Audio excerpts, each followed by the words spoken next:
maestra con cariño, la liberación del Baester Gordillo, la ley de comunicación social y sus diferentes versiones, el cónclave de López Obrador con los ministros de la Suprema Corte y su modelo de austeridad, Alfaro, Durazo y Lomelí, el primer desencuentro, lo analizamos hoy en Controversia.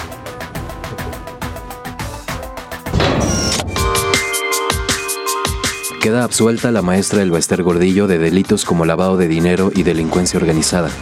El caso indigna. Fue detenida a principios del sexenio y liberada cuando está a punto de terminar. Además, se remueve el tema de su relación con Andrés Manuel López Obrador, a quien se dice apoyó y hasta incrustó en su equipo a varios familiares. El caso reviste para la opinión pública la confirmación de que, pese a todos los discursos e intenciones, la impunidad es indiscutible en México. Dos entidades gubernamentales son señaladas en el caso de la maestra, ya sea por su languidez o por su ineficiencia, la PGR y la Secretaría de Hacienda. Su abogado confirma temor de una nueva orden de aprehensión y le tramita un amparo. ¿Revancha mediática o parte del teatro? Pues así damos comienzo a este espacio, a la espera también de los comentarios de usted. Recuerde, puede participar a través de nuestras redes sociales, Canal 44 TV en Facebook y Twitter. Saludo a mis compañeros hoy en Controversia, Julio Ríos. ¿Qué tal? Buenas noches, José Ángel. Mario Ramos, buenas noches. Buenas noches, José Ángel, gracias. David Gómez Álvarez. Buenas noches a todos. Y Jaime Barrera, muy buenas noches. José Ángel, buenas noches y buenas noches a todos. Bueno, el asunto del Baester Gordillo justo ocurrió hace una semana. No alcanzamos nosotros a programarlo, pero es obligado, porque además sigue dando bastante de qué hablar, ¿no? Totalmente. Yo le llamé que era el vaso AMLO, ¿no? El vaso. En vez de al vaso fue el vaso AMLO, porque alguien en el Poder Judicial pues no le cae muy bien a Andrés Manuel, y lo que pudo haber liberado 2 semanas antes o 2 semanas después, lo libera justo horas antes de la llegada de Andrés Manuel a la antesala de la Presidencia de la República, a este acto solemne en el Tribunal Electoral del Poder Judicial de la Federación, a esta sesión solemne donde le dieron su constancia de presidente electo y donde pusieron en evidencia pues a una aliada política de Andrés Manuel López Obrador muy incómoda, ¿no? Yo creo que fue de las alianzas durante la campaña una de las que más críticas le generó, junto con la propia disidencia del Sindicato Nacional de Trabajadores de la Educación, que es la coordinadora, y junto con la alianza de otro líder sindical muy impresentable, como lo es el líder del sindicato minero, Napoleón Gómez Urrutia. Entonces lo pone ahí en evidencia, dejando claro que cuando la agarró Enrique Peña Nieto al inicio de su sexenio, pues más que un acto contra la corrupción sindical, fue un ajuste de cuentas político, más que jurídico, contra el Baester. Como se estila en el país. A ver, exactamente, por no haber apoyado su campaña y por ser una amenaza para la reforma educativa. Entonces, aquello que inició más con una lógica de venganza política, hoy encuentra la liberación también en un contexto más de definición política que jurídica.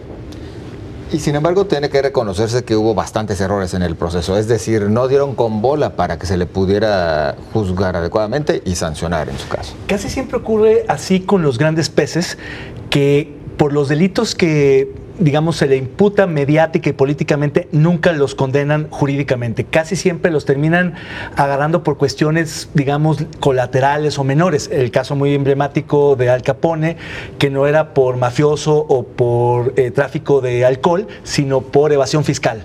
Y el caso del Baester es también muy conocido porque había muchísimas anomalías, irregularidades, fraudes, abusos y demás, y la terminan agarrando por una parte muy endeble, que en efecto, además de que fue un proceso indebido, no se respetó el debido proceso en muchos casos, en muchas partes, así lo dicen sus abogados.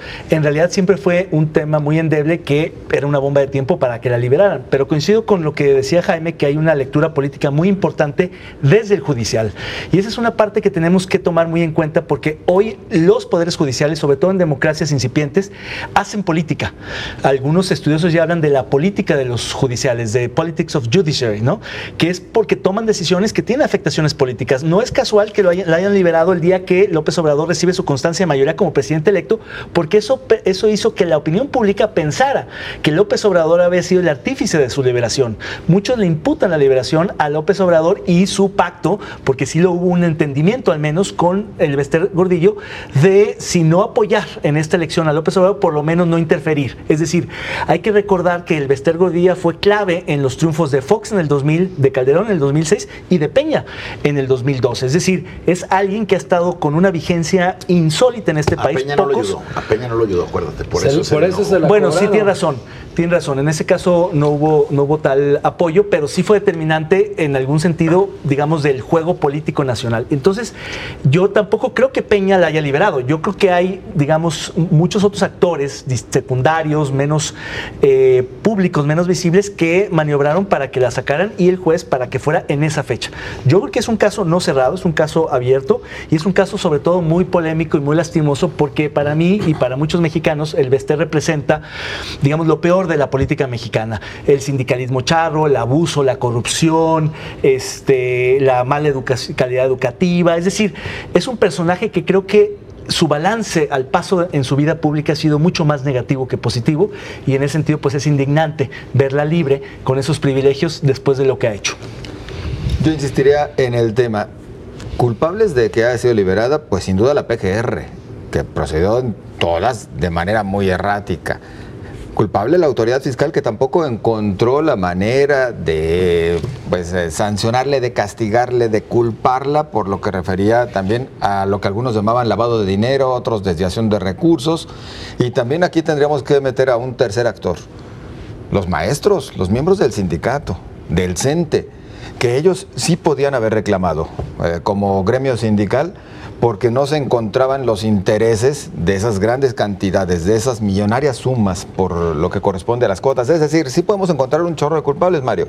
¿Regresa con mayor poder, con el mismo o muy menguado el poderío del Bester Gordillo? No, yo creo que menguado, pero sí todavía con poder. A mí me cuesta trabajo creer que Andrés Manuel haya operado, haya orquestado, haya negociado su salida. Eso me cuesta trabajo, aunque sí hay evidentemente una intención de liberarla en ese momento para generar esa impresión. Creo que no hay que perder de vista, se ha mencionado aquí, el trabajo del Ministerio Público, de la Procuraduría, de Murillo Karam, ¿no?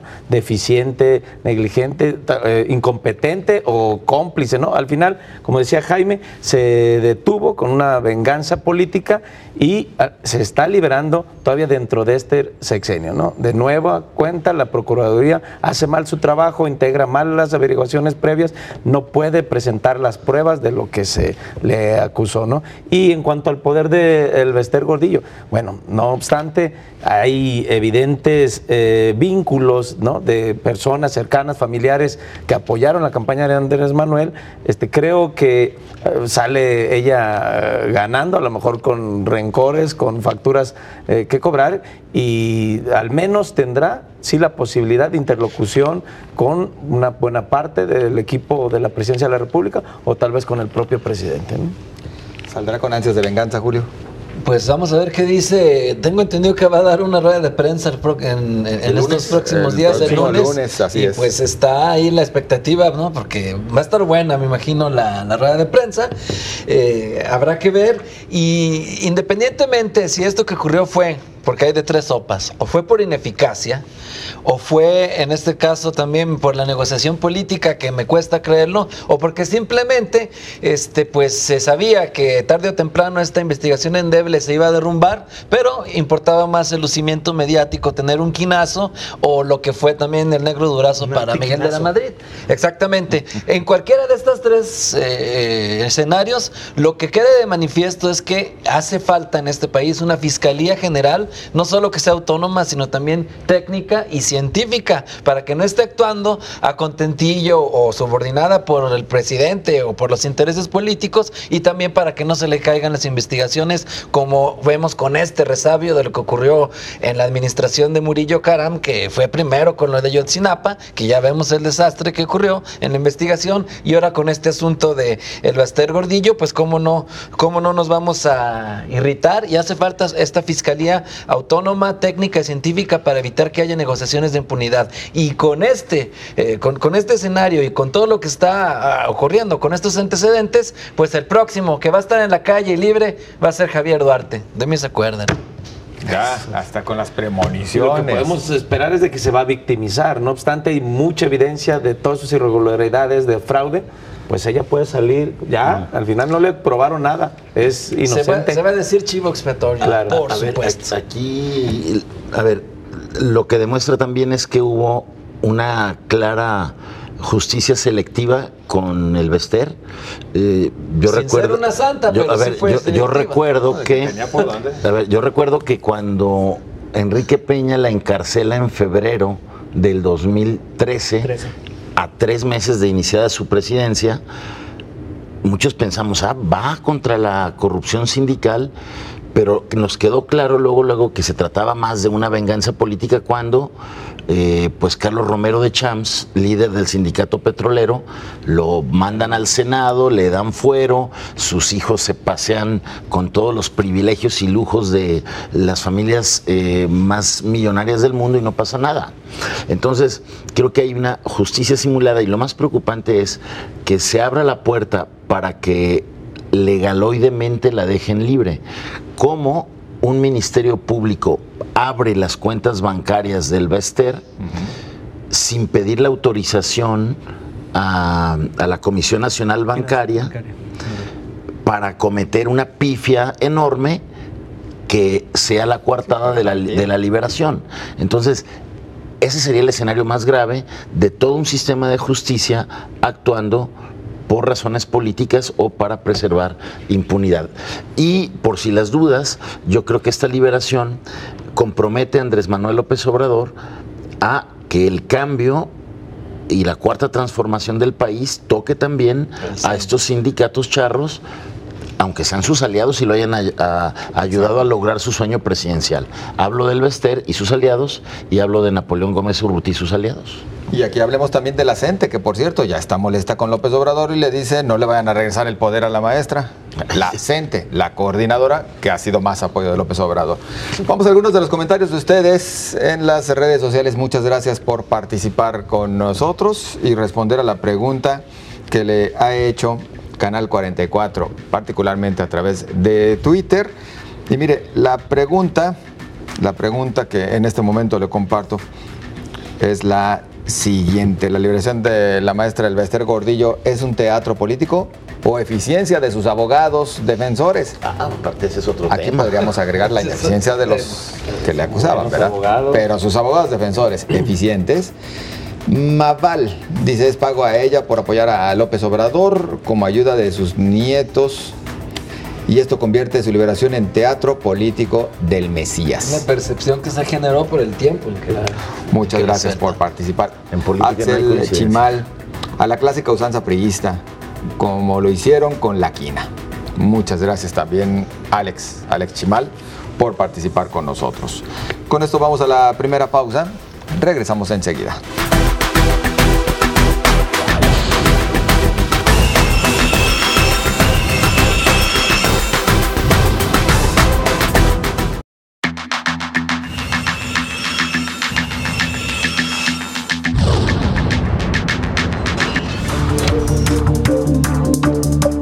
La aprobación de la Ley General de Comunicación Social en abril pasado es una de las últimas demostraciones de la aplanadora priista en las curules.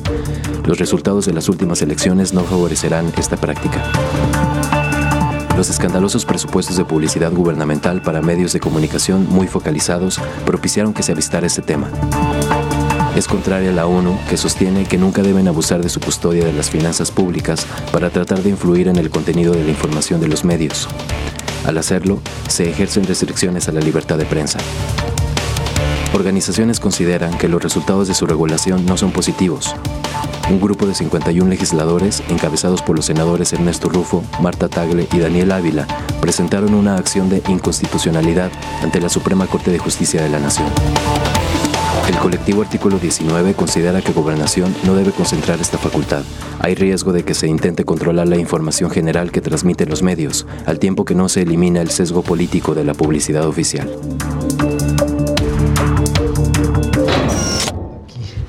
Esto por lo que refiere a nivel nacional. En lo local ya comenzó, bueno, por lo menos la exhibición de las diferentes propuestas de las fuerzas políticas en el Congreso local. Y bueno, Julio Ríos, hoy nos ofrecieron en los espacios informativos de Canal 44 un balance de todas estas propuestas que pudiste realizar tú como un trabajo especial. ¿Cuál sería la ganona? O platícanos, grosso modo, por favor.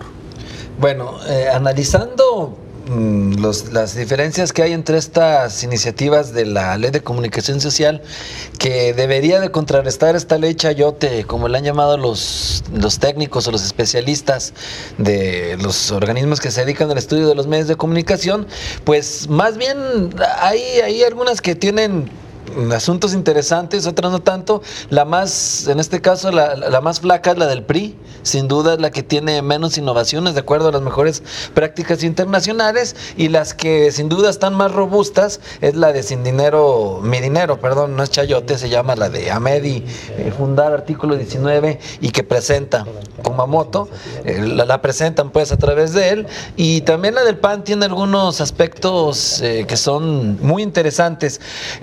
Lo que ha llamado también la atención es, por ejemplo, el hecho de los topes. Actualmente lo que se aplica es la ley de austeridad y ahorro del Estado de Jalisco, con la cual puedes tú gastar hasta el 0.3%. .1, ¿no? No, con la ley de austeridad actual es el 0.3 de tu presupuesto total. Y lo que están proponiendo es que obviamente se armonice la ley de austeridad para que quede ya en un 0.1%, es lo que propone Amedi, en un 0.05% propone el PAN y el 0.15% propone el Verde. Sin duda esto generaría ahorros sustanciales. Si por ejemplo se aprobara la del PAN, sería un 85% de ahorro de lo que actualmente se estaría gastando. Entonces esto es algo de lo que ha llamado la atención, y hace falta sin duda también buscar un mecanismo para que termine la discrecionalidad con la cual se otorga la publicidad oficial, ya que hemos visto pues ayuntamientos que le entregan todo, en este caso el presupuesto a una agencia o a un intermediario, o también que se concentra a veces hasta el 60% actualmente en solo 2 medios de comunicación. Es lo que se ha analizado por parte de los expertos. Para empezar, ya el plazo se les pasó porque era el 11 de agosto para armonizar. Sin embargo, esto no quiere decir que la discusión no continúe, y habrá pues que ver cómo camina. Lo que sí yo pienso que tiene que quedar dentro del dictamen, una vez que hagan esta, pues sí, este cuchareo de las diferentes iniciativas para hacer el estofado ya definitivo, pues en este caso es la obligación de que todos los medios tengan un defensor de la audiencia, de que tengan el código de ética y que también tengan un mecanismo efectivo y claro para ejercer el derecho de réplica, porque sin duda hay algunos que no lo tienen. Lo que ha causado también polémica es la iniciativa de Kumamoto y de estos organismos de que los medios de comunicación otorguen seguridad social a sus colaboradores. Esto, quién sabe si pase, habrá que ver si los mismos directivos de medios de comunicación pues seguramente estarán cabildeando para que esto no pase, pero pues no viene en las otras 4 iniciativas, son en total 5, solo viene en la de Medi. Está muy, muy interesante. No es un tema pues que a lo mejor a las masas les interese mucho, pero sin duda sí debería, porque esta publicidad oficial viene de los bolsillos de nuestros televidentes, de nosotros, de todo el mundo, y por supuesto que debe haber un ejercicio responsable, pero sobre todo que no sea premio y castigo, sino que sea equitativo entre los diferentes medios este reparto. David. A ver, yo me iría un paso atrás porque creo que puede ser interesante para el público televidente que nos está viendo entender de dónde viene, digamos, esta perversión, esta distorsión de la relación entre gobierno y medios de comunicación. En el mundo entero los medios de comunicación están en crisis, particularmente los impresos, pero también las televisoras y las radiodifusoras. Es decir, hoy a través de las redes sociales y de otros mecanismos la gente se comunica, se informa, y entonces los medios de comunicación han perdido cierta relevancia en ese mundo. Eso se ha traducido en pérdidas de mercado, es decir, ya no venden la misma publicidad, ya no generan los mismos ingresos, y esa crisis de mercado de los medios de comunicación frente a redes sociales, internet y otras, digamos, formas de información provocaron que dependieran cada vez más de los gobiernos, de los estados en el mundo entero. En el caso de otra vez las democracias incipientes, donde no hay transparencia, no hay reglas del juego, no hay equidad, sino todo lo contrario, opacidad, discrecionalidad, digamos, direccionismo y demás, lo que terminó ocurriendo es que muchos de los medios de comunicación terminaron dependiendo prácticamente en su totalidad del financiamiento del subsidio público, y al mismo tiempo los gobiernos aumentaron estratosféricamente el gasto en esta materia. Tú hablabas de lo estatal, pero en lo federal, esta administración que termina de Enrique Peña Nieto ha gastado cerca de 8,000 millones de pesos en publicidad. Eso explica que existan periódicos como el Excelsior, que sin el subsidio no circularía. Eso explica que Televisa siga siendo una empresa muy influyente y muy poderosa, que sin el subsidio no lo sería más. Eso explica que algunos periódicos emergentes, alternativos, críticos, no brinquen porque no tienen ese subsidio, porque no son de la gracia de los gobernantes en turno.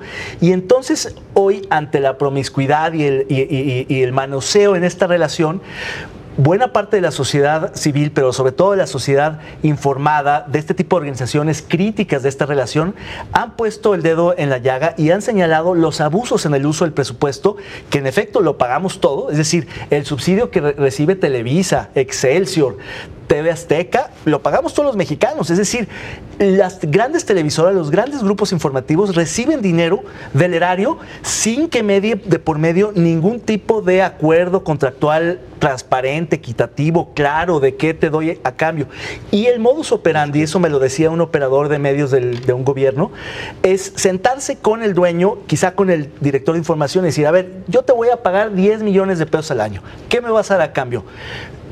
20 primeras planas, me vas a dar 2 entrevistas a mi jefe, vas a sacarme estas notas, este tema no lo toques. Se negocian los contenidos en los medios de comunicación de la manera más burda y más, digamos, maniobrera que existe, de tal suerte que eso, por supuesto, restringe la libertad de información, y eso hace que haya una desinformación, y eso es lo que ha generado todo el debate de fake news y de distorsión de información en Estados Unidos, en Europa, en México y en todo el mundo. Lo que pasa es que en este país se ha exacerbado el abuso de los recursos públicos para propósitos de influir en los contenidos informativos, y eso tiene que cambiar porque la gente ya no le cree a los medios de comunicación, y eso es además muy peligroso. Y con eso cierro mi comentario. La pérdida de credibilidad de los medios de comunicación, o incluso la extinción de algunos medios de comunicación. Alguien me decía, es que el subsidio, si retiras el subsidio, también dejaría de circular Nexos, Letras Libres o algunas radiodifusoras públicas. Eso es peligroso porque tienes que tener medios de información, porque no puedes dejar todas las redes sociales e internet. Entonces hay que buscar un balance que pase por estos principios que decía Julio, pero que sea también sancionado por actores que le entren al tema. Mario y Jaime, les quedan 3 minutos para su disertación. Bueno, a mí me parece que este tema y esta ley es sumamente importante. Lo decía Julio, parece que no es un tema que pueda interesar a todos, un tema más técnico, pero lo es porque los medios de comunicación tienen un papel muy importante en la vida política, en la vida democrática de una sociedad, ¿no? Son los que transmiten principalmente la información. Hay redes sociales, sí, pero los gobiernos están obligados a informar, a comunicar, y no podemos desear ni pedir que no existan medios o que no exista esta relación de envío de información. Lo que sí es de que debe ser muy transparente el uso de los recursos que se destinan en la publicidad de los medios de comunicación. Y yo pondría un punto más, José Ángel. Hoy tenemos reelección, ¿no? Este uso perverso que se ha dado de los recursos públicos para generar, modificar o incidir en los contenidos, pues puede ser muy peligroso, ¿no? Cuando un gobernante tiene la bolsa de dinero y puede incidir en los contenidos, y de cara a buscando una cobertura favorable para la reelección.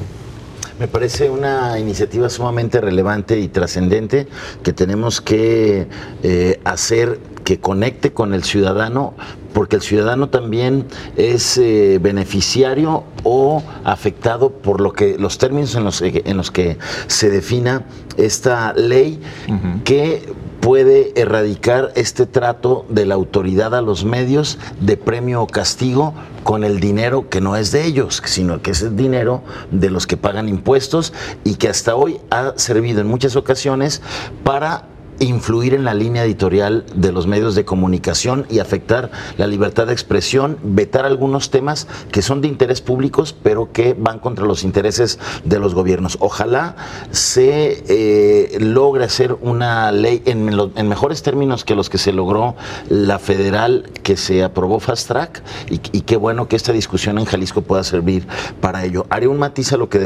decía David.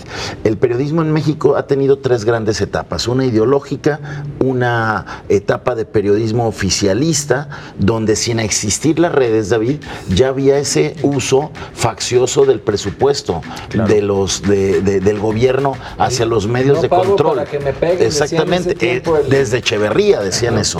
Entonces, no influyen las redes han matizado, pero esta amenaza de la censura a través del dinero, de la publicidad, ha existido desde esa etapa del periodismo en México, y se tiene que regular sin duda. Y con esto vamos nosotros a la pausa. Sus comentarios un poquito más adelante.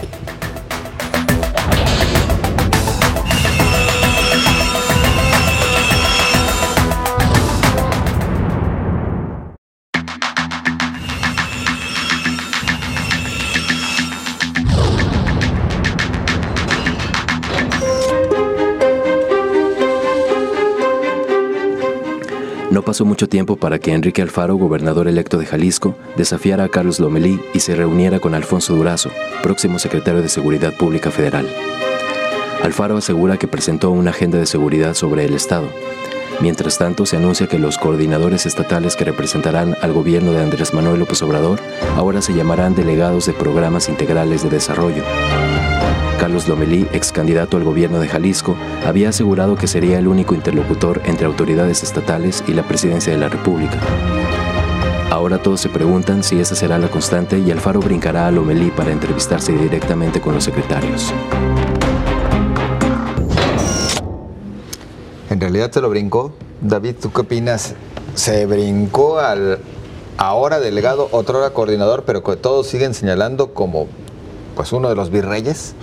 A ver, yo creo que esta figura ha levantado una polémica brutal en el país, no solo en Jalisco, aunque el gobernador electo de Jalisco es el único gobernador que ha dicho no me gusta, no me voy a entender con él, lo haré directamente con el presidente y sus secretarios.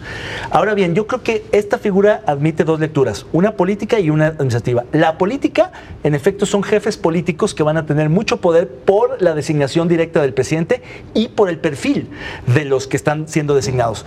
Ex candidatos, operadores políticos y militantes de Morena. La otra lectura administrativa, yo creo que esa es la que tendríamos que también revisar con mucho cuidado, porque urge, 1, sí, la desaparición o fusión o puesta en operación de las delegaciones federales, y 2, un ordenamiento de los gobiernos estatales que es un desastre. La mayor parte de los escándalos de corrupción de los últimos tiempos han ocurrido a nivel subnacional en gubernaturas y en alcaldías. Entonces, también hay que aceptar que el diagnóstico del que parte López Obrador es un diagnóstico correcto, donde la representación del gobierno federal en el territorio es fragmentada y dispersa, y 2, donde los virreyes que ya existen, que son los gobernadores corruptos como Duarte, Borges y demás, pues hoy muchos piensan que van a ser sustituidos o al menos se van a bifurcar en 2 virreinatos, uno federal y uno estatal. Yo sí creo que hay que estar muy atentos a los alcances, implicaciones de esta figura una vez que conozcamos los recursos que van a contar, las competencias que van a tener y los programas y políticas que van a manejar. Y es que más allá de la relación, en el caso particular de Jalisco, Jaime, pues lo hemos dicho ya en otras ocasiones, nadie le entiende todavía cómo va a operar esta figura de delegado, general, coordinador, como le queramos llamar, y me parece que ni siquiera desde el ya cercano gobierno de López Obrador lo han entendido en su totalidad. Yo creo que sí, estamos adelantando un debate del que desconocemos muchísimos detalles. Ya platicamos aquí toda la manera en que, por el anuncio de Andrés Manuel López Obrador, en este hiperactivismo que vino después del 1 de julio y toda la polémica que generó esta figura de los coordinadores estatales, provocó incomodidad en algunos gobernadores que, como decía David, ninguno como Enrique Alfaro ha salido a manifestar su postura de desacuerdo, ¿no? O de cuidar que no viole el pacto federal. No, yo creo que esta vez lo que demuestra Enrique Alfaro es que efectivamente tiene interlocución con algunos funcionarios que van a ser claves para el tema de seguridad del gobierno de Andrés Manuel López Obrador, como lo es la exministra Olga Sánchez Cordero. Olga Sánchez, y quien será el secretario de Seguridad, Alfonso Durazo. Se da este encuentro, pero a la vez el sábado hay una reunión para seguir definiendo justamente eso, una reunión de Andrés Manuel López Obrador para definir ya de manera más a detalle a qué se van a dedicar los coordinadores estatales e incluso a nombrar otra capa de coordinadores que son los coordinadores regionales, que va a haber varios en cada estado. Entonces yo sí siento que sigue esta idea de Andrés Manuel López Obrador, y se lo respondió a Enrique Alfaro al día siguiente que mandó su postura sobre esta posición en redes, al decir: es mi facultad y la voy a ejercer, ¿no? Sigo pensando que viene bien una sacudida a la estructura de delegaciones estatales. En Jalisco hay 83, de las que muchas no sabemos ni qué hacen ni qué resultados dan. Entonces, bueno, habrá que ver, hay que esperar. Yo siento que van a estar muy enfocados al tema de la seguridad y a replicar este modelo de Andrés Manuel López Obrador de las 6 de la mañana, hacer un corte de la seguridad, y eso lo va a querer en cada estado y, si se puede, en cada municipio. Por lo pronto ya se reunió Alfaro con Durazo, le llevó, dice, una propuesta en materia de seguridad. Que qué bueno que fue así, porque en primer lugar, la seguridad, ya lo hemos repetido en esta mesa y en otros espacios hasta el cansancio, es la agenda número 1 del país, y obviamente también de Jalisco. No estamos exentos de ese clima. Qué bueno que se estén reuniendo, y específicamente para eso. Y segundo, también habíamos comentado, aquí lo dije en esta mesa, que el camino era que Alfaro se brincara a Lomelí, porque pues primero él tiene la legitimidad en las urnas, al igual que la tiene López Obrador, y para que hubiera un entendimiento, así tiene que ser. No se ha podido concretar ese anhelado encuentro con López Obrador, lo ha estado buscando Enrique Alfaro, lo sabemos. No se ha podido. En los próximos días se espera una reunión con Olga Sánchez Cordero, que también se va a dar, pero por ahora no se ha podido reunir con López Obrador, pero está teniendo esta interlocución con quienes van a tener las agendas importantes, que en este caso el secretario de Seguridad y quien va a ser la secretaria de Gobernación. Qué bueno que así sea, es el paso que se tiene que dar, y ambos ganaron en las urnas, tanto Alfaro como López Obrador, y tienen que dejar a un lado sus diferencias, además de que son pragmáticos, es por el bien de, en este caso, de los jaliscienses, y yo veo en este caso Alfaro, pues sí, más dispuesto a atender estos puentes, a pesar que le pegaron con todo y en algunos casos de forma hasta sucia. Él es gobernador, pero va contra el gobierno federal. Efectivamente, así que así tiene que ser, tiene que brincarse, porque finalmente Lomelí va a ser un coordinador de programas, pero no es el representante del Ejecutivo, porque no se le dio en las urnas esa potestad, y no existe esa figura. Seguramente reformarán la ley y ya va a ver cómo funciona, pero la interlocución tiene que ser con los secretarios del gabinete, así de sencillo.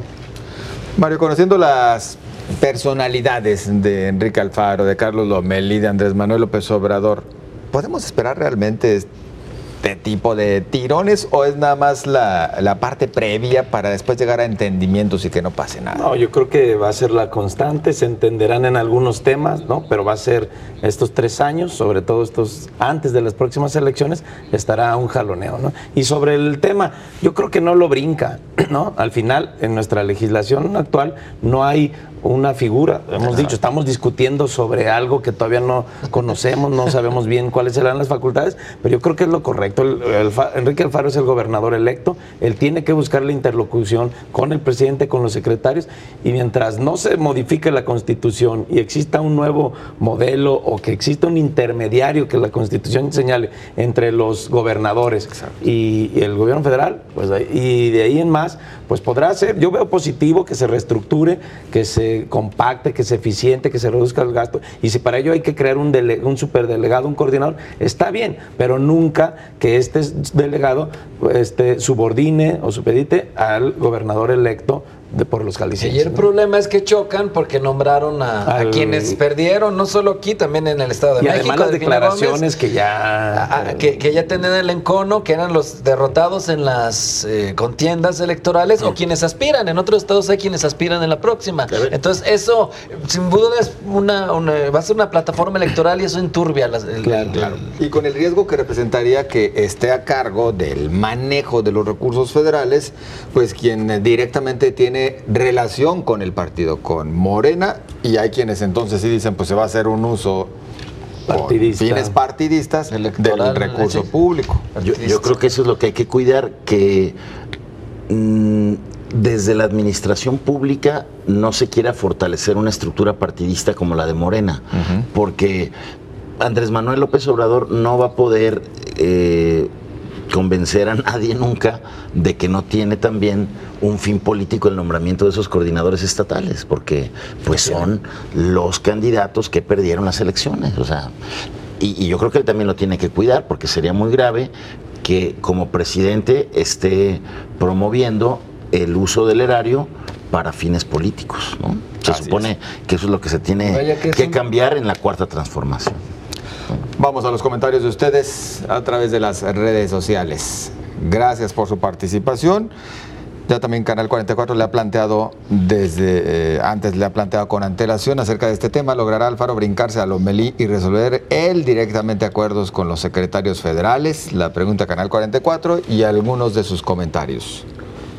Vamos en este momento a ellos. Hugo Loza, la Constitución no obliga al gobernador a tener intermediarios corruptos como Lomelí, dice. Enrique Alfaro ya empezó a tener reuniones con miembros del próximo gabinete. Gracias, Hugo Loza. Otro de los comentarios, Leticia Aguilar dice, esperemos que no. Gracias, Leticia.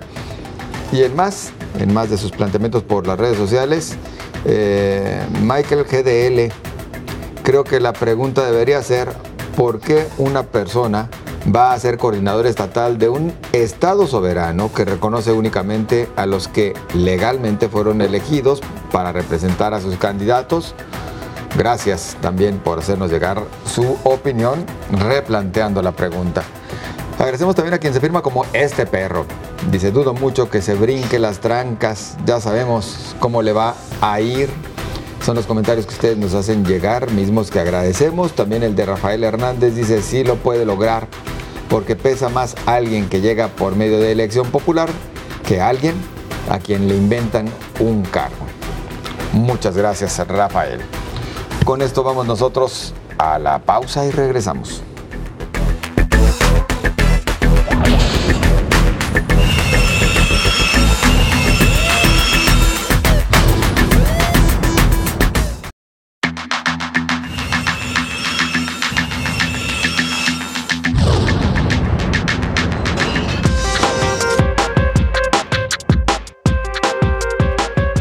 Andrés Manuel López Obrador cuestionó durante toda la campaña los altos sueldos de los ministros de la Suprema Corte de la Nación de más de 600,000 pesos mensuales.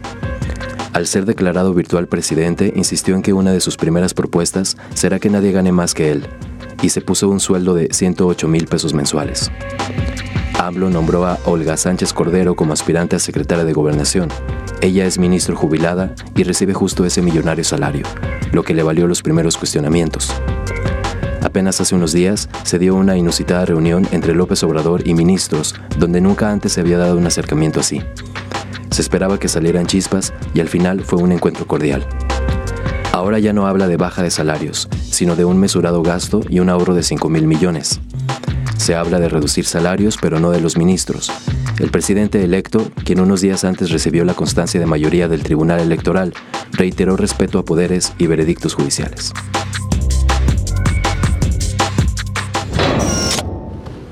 Digamos que los ministros pues sí comentaron, pues hágase la voluntad del señor López Obrador, pero en los bueyes de mi compadre, ¿verdad? Sí, y además ya se acabó la campaña, José Ángel. Sí, Andrés Manuel dijo muchas cosas en la campaña, emitió muchos comentarios, muchas propuestas, pero vemos que va moderando, va equilibrando, va ya su discurso lo está bajando, ¿no? Estas medidas como reducir los salarios son muy mediáticas, les llegan a la gente. Un salario de 600,000 pesos mensuales, pues claro que es ofensivo, lastima a la gente. Claro, no estamos diciendo en este momento cuánto deben ganar, pero sin duda Andrés Manuel irá modificando su discurso de campaña y tal vez ya no quiera tocar algunos de estos aspectos, ¿no? Claro.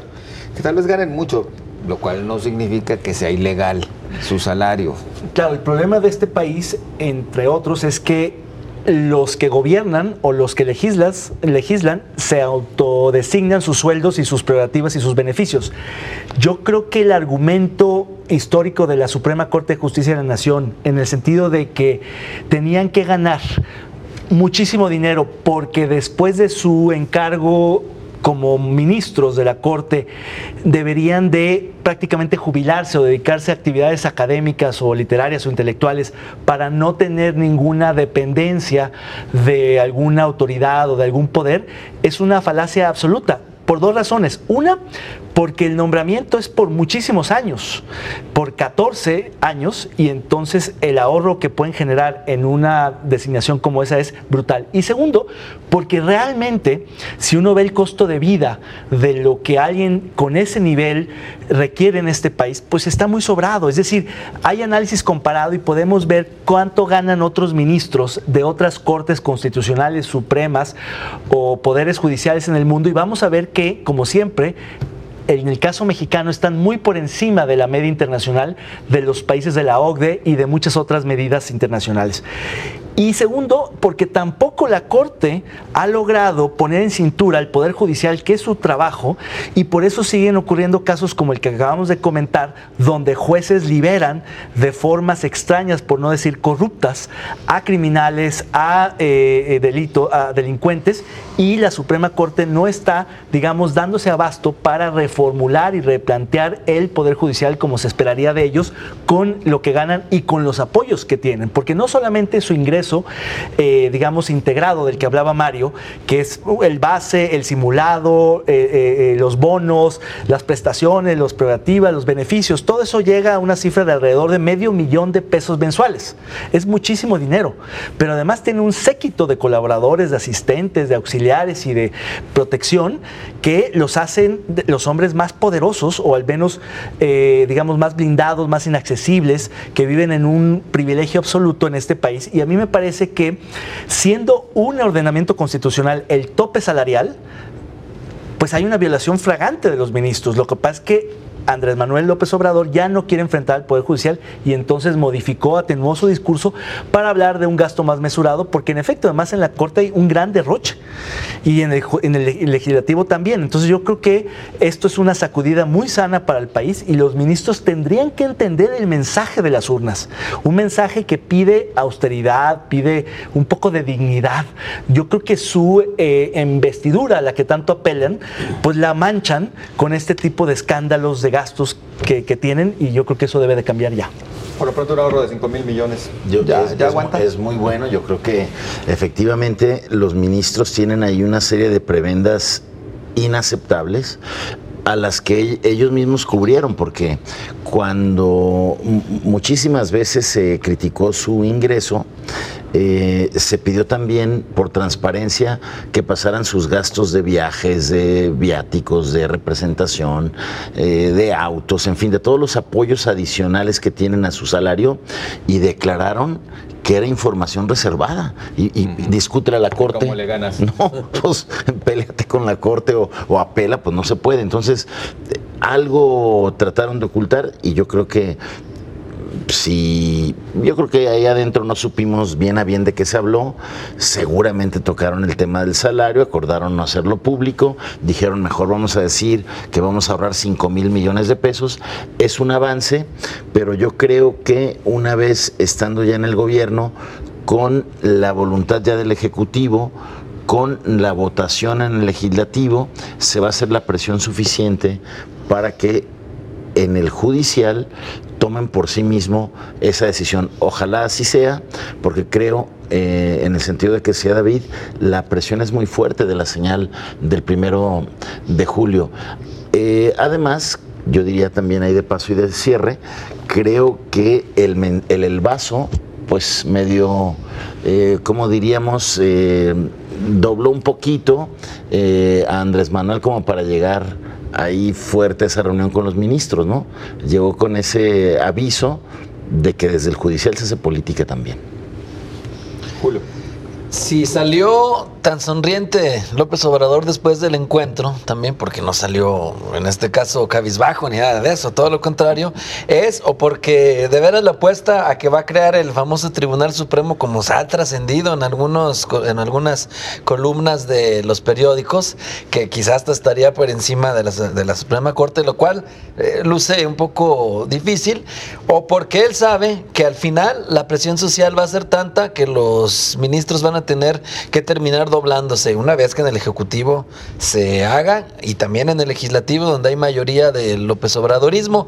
Y también lo que hay que decir es que sorprende que este discurso que tienen no solo los ministros, sino todos los funcionarios, de que hay que cumplir la Constitución, pero cuando se trata del bolsillo, cuando se trata nada más de los billetes, porque para garantizar los derechos humanos, para garantizar la seguridad, para garantizar la libertad de expresión, que también son obligaciones constitucionales, ahí no lucen tan preocupados para estar cumpliéndolo. Ahora, hay juristas que sí dicen que sí se puede bajar el sueldo de magistrados, de ministros. Por ejemplo, Ernesto Villanueva dice que si bien hay una chocan pues dos artículos, que son el 94 y el 127 de la Constitución. En el 94 dice que no se puede reducir el salario de los juzgadores federales, incluyendo a los ministros, y el 127 dice que ningún funcionario puede ganar más que el presidente de la República, y chocan. Pero hay un transitorio que hay que recordar que los transitorios tienen la misma validez que el resto de los artículos de la Constitución, en el que se dice que lo que sí se puede reducir es todo lo demás que es adicionar al salario, como los bonos, los apoyos, todo este tipo de asuntos que engordan. Bueno, hasta apoyos para lentes tienen lo cual es absurdo, tienen los ministros. Leen mucho. Sé que leen, pero ni modo que no tengan para comprar unos lentes con esos sueldos, ¿no? Con esos sueldos excesivos. Entonces hay que desarmar este salario en sus diferentes partes y ver lo que sí se puede reducir o eliminar de acuerdo con este tercero transitorio. Entonces, de que se puede, nada más que cuando no hay voluntad política, pues entonces vemos que no. Así que con esa presión social que yo creo que va a ocurrir ante esta sociedad mexicana, que es más crítica, seguramente veremos que terminarán por doblarse y algo ocurrirá. Sí, podrán las redes sociales, que es donde principalmente se manifiesta esta presión social, por supuesto que hacerlos sí. que se reduzcan. Sí, yo creo que sí, porque al final, tendrá que venir también a partir de una reforma, ¿no?, de la revisión y la intervención de los otros poderes, ¿no?, del Ejecutivo, del Legislativo.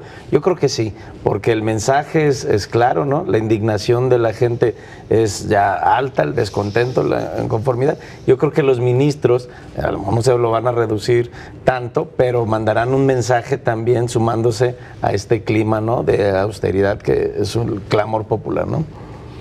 ¿Hasta dónde puede llegar el ahorro? Pues ahí sí ya ni lo sabemos en este momento. Pero como le dice Julio, por lo menos López Obrador salió contento. No se vio muy atribulado ni nada de eso, Vamos rápido a algunos de sus comentarios antes de concluir ya en controversia. A todos ustedes que han estado muy atentos, muchas gracias, y también agradecemos algunos saludos que nos han llegado por otras vías a los compañeros de este panel. Les envía saludos. Le damos lectura en unos momentos. Logra López Obrador mesura en los gastos de los ministros de la Suprema Corte de Justicia de la Nación, pero no logra bajarles los sueldos. ¿Será el primer tropiezo de su plan de austeridad? Así fue la pregunta de Canal 44. Su respuesta, Robert Sandoval dice: no es ilegal lo que ganan los ministros, pero es una ofensa lo que ganan. Aparte, deja mucho que desear su trabajo, y si tuvieran poquita vergüenza deberían bajarse el sueldo. Bueno, pues sí, tiene razón, si tuvieran poquita vergüenza y un poquito más de sensibilidad. La maestra Sofía Valencia les envía saludos a los comunicadores presentes en este panel. Muchas gracias, maestra, por estar al pendiente. Pues estamos prácticamente llegando al final. Creo que tenemos un minuto por si alguien quiere agregar. No, bueno, tenemos 2 minutos. Lo importante es que el Poder Judicial transparente su gasto. El Poder Judicial es sin duda el poder que menos se escruta. Hemos avanzado en la revisión del Ejecutivo, hemos avanzado en la revisión del Legislativo, pero en el Poder Judicial es un hoyo negro ahí que nadie puede tocar, nadie puede escudriñar, y eso tiene que terminar, no, sin duda. Impensable que ahí pueda existir algún consejo ciudadano, alguna sinergia pues con la sociedad civil organizada. Debería de haber ese tipo de mecanismos ahí también para vigilar al Poder Judicial. Podría tratar de impulsar desde el Legislativo, ¿no? Sin duda hay mecanismos de ciudadanización del Poder Judicial en el sentido, por ejemplo, de los juzgados ciudadanos. Se suponía que los consejos de la judicatura eran para eso y vean lo que ha pasado. Eran más técnicos que ciudadanos, pero yo creo que la transformación pendiente más importante que tiene que ocurrir en este país es en el Poder Judicial, en los 2 órdenes de gobierno, en el federal, pero sobre todo en los estatales, porque los supremos también. Tribunales de justicia de los estados pues están absolutamente penetrados, en mi opinión, por grupos de interés, por la corrupción, por, digamos, un sinfín de actores que desvirtúan el sentido de delincuencia organizada. Por la delincuencia organizada. Bueno, pues Demasiada opacidad.